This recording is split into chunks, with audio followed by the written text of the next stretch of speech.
तो दोस्तों आज हमारी स्टॉक मार्केट बंद थी, लेकिन जो बाकी स्टॉक मार्केट्स ओपन थी, एशियन मार्केट्स ओपन थी, वहां पर गिरावट देखने को मिली है। और इसका सबसे बड़ा रीजन अभी ये रहा है कि कल एक दो दिन से जो मार्केट में एक तेजी देखने को मिली है, एक अच्छा उछाल देखने को मिला है, उसका सबसे बड़ा रीजन था कि नेगोशिएशन की बातें होने लगी थी, सीज फायर की बातें यहां पर होने लगी थी, जिस वजह से एक पॉजिटिविटी मार्केट में ओवरऑल देखने को मिली थी। लेकिन अभी आज अगर हम बात करते हैं तो वो जो नेगोशिएशंस थी उसके ऊपर कोई नई डेवलपमेंट होते हुए नजर नहीं आ रही है।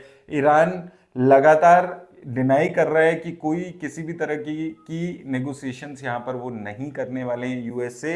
हालांकि यूएस से बार बार ये न्यूज आ रही है कि भाई ईरान डेस्परेटली नेगोशिएशन के लिए तैयार है। तो ये कंफ्यूजन जो है, इस वजह से एक बहुत कुछ खास पॉजिटिविटी अभी आती हुई नहीं दिख रही है।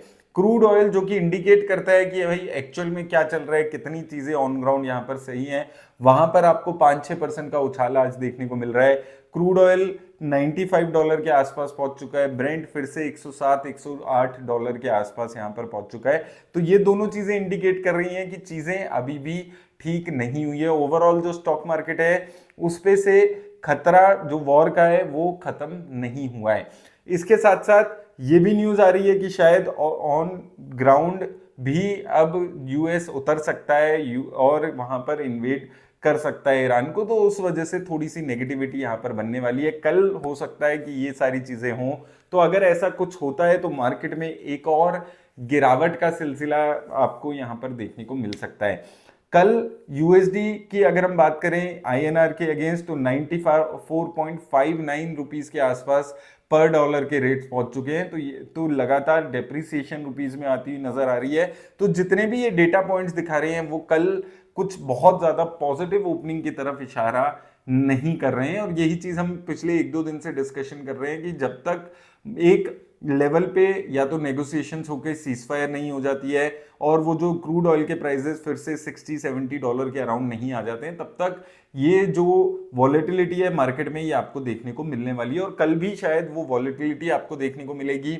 निफ्टी, गिफ्ट निफ्टी की बात करें तो वो कल एक डाउनसाइड में आपको एक ओपनिंग दिखाते हुए नजर आ रहा है। 0.7% के आसपास इस वक्त गिफ्ट निफ्टी डाउन है। लेकिन होता क्या है कि इस वॉर में रातों रात चीजें चेंज होती हैं। तो आज रात को क्या नए कुछ निकल के आते हैं, कुछ कमेंट्स निकल कर आते हैं, कोई नया कुछ बड़ी चीज निकल कर आती है तो इम्पैक्ट चेंज हो सकता है। शायद रात तक कुछ सीज फायर को लेकर, नेगोशिएशंस को लेकर बात आ जाए, वहां से कुछ चीजें चेंज हो सकती हैं। लेकिन अभी एक चीज डेफिनेट है कि यहां पर इतनी जल्दी ये वॉर खत्म होने के नाम नहीं ले रही है, ना तो आसार दिख रहे हैं कि इतनी जल्दी ये वॉर खत्म होगी। और मार्केट की बात करें तो मार्केट प्योरली अभी न्यूज बेस्ड जो भी न्यूज आ रही है इस वॉर को लेकर उस पे रिएक्ट करते हुए यहां पर नजर आ रही है। तो आपको थोड़ा सा कॉशियस होकर अभी चलना है। लगातार मार्केट में से खतरा बिल्कुल खत्म नहीं हुआ है और थोड़ा सा आपको इन्वेस्ट करते हुए वो सारी चीजों का ख्याल रखना है। किन म्यूचुअल फंड्स में इन्वेस्ट करना है, कहां पर स्टॉक्स कौन से अच्छे लग रहे हैं, कौन से फंडामेंटली स्ट्रॉन्ग स्टॉक्स हैं, उन स्टॉक्स पे, म्यूचुअल फंड्स पे मैंने बहुत सारी अलग अलग वीडियोस बनाई हुई है। कौन सी म्यूचुअल फंड्स हैं जो इस मार्केट में डाउनसाइड प्रोटेक्शन अच्छी दे रहे हैं, वहां पर फोकस ज्यादा करिए। फंडामेंटली जो अच्छी गुड क्वालिटी की कंपनीज हैं वहां पर फोकस करिएगा।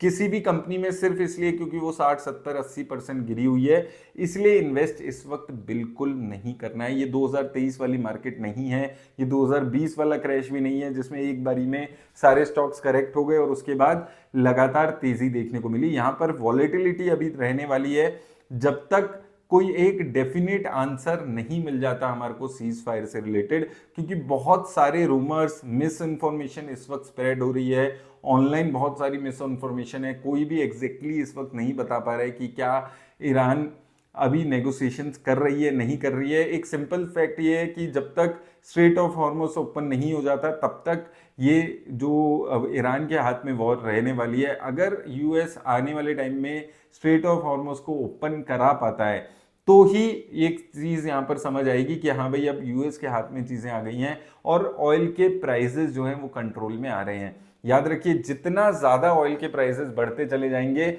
उतना ज्यादा हमारे यहाँ इंपैक्ट होगा। हमारे यहाँ इंपैक्ट अब रियल है, एलपीजी क्राइसिस हमारे यहाँ रियल है।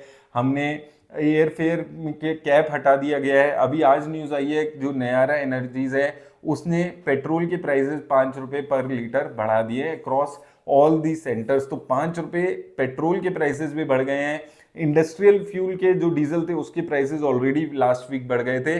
तो ये जो सारी चीजें हैं इनका लॉन्ग टर्म इंपैक्ट रहने वाला है। अगर 1 महीने और 2 महीने और ये वॉर चलती है तो जो आप नंबर्स देखेंगे इन कंपनीज के हमारे, वहां से पे भी आपको उसका असर देखने को मिलने वाला है। तो थोड़ा सा कॉशियस रहिएगा इसको देखकर, क्योंकि जितना ज्यादा लंबे टाइम तक ऑयल के प्राइसेस एलिवेटेड लेवल पे चल रहे हैं, ऑलरेडी लगभग 1 महीना हो चुका है, मार्च का महीना पूरा होने वाला है जब से वॉर चल रही है, और 1 महीने से ऑयल के प्राइसेस $90 और उसके ऊपर चल रहे हैं, जो कि एक बहुत ही नेगेटिव चीज यहाँ पर ओवरऑल मार्केट के लिए रहने वाली है। और इंडियन इकोनॉमी के लिए, उन कंपनीज के लिए जहां पर डीजल का यूज हो रहा है, पेट्रोल का यूज हो रहा है, उन सारी कंपनीज के लिए नेगेटिव है। और जैसे जैसे अभी आने वाले टाइम में और कंपनीज अपने प्राइसेस बढ़ाएगी पेट्रोल के, तो लॉजिस्टिक्स कॉस्ट ओवरऑल सारी कंपनीज के ऊपर इसका इम्पैक्ट आएगा। ओवरऑल इकोनॉमी पे इन्फ्लेशन का इम्पैक्ट बहुत ज़्यादा रियल होने वाला है ये पेट्रोल डीजल के प्राइसेस बढ़ने से।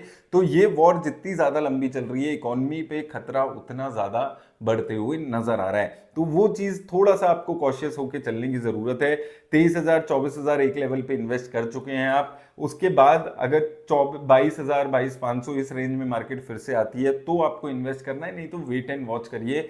जब तक ओवरऑल मार्केट 26,800 पहला लेवल, फिर 24,200 ये दो लेवल्स के ऊपर निकलकर नहीं टिकती है, तब तक ओवरऑल बियरिश टोन ही मार्केट की बनी रहने वाली है। तो ये 2-3 चीजें हैं जिनका आपको जरूर ख्याल में रखना है। ये नहीं है कि 2 दिन मार्केट में तेजी आई है तो आप कहीं फोमो में आके सारा पैसा इन्वेस्ट करने के बारे में सोचो। थोड़ी सी बैलेंस्ड अप्रोच इस मार्केट में रख के इन्वेस्ट करने की आपको जरूरत है। तो उम्मीद करता हूं आपको हेल्प मिलेगी। धन्यवाद।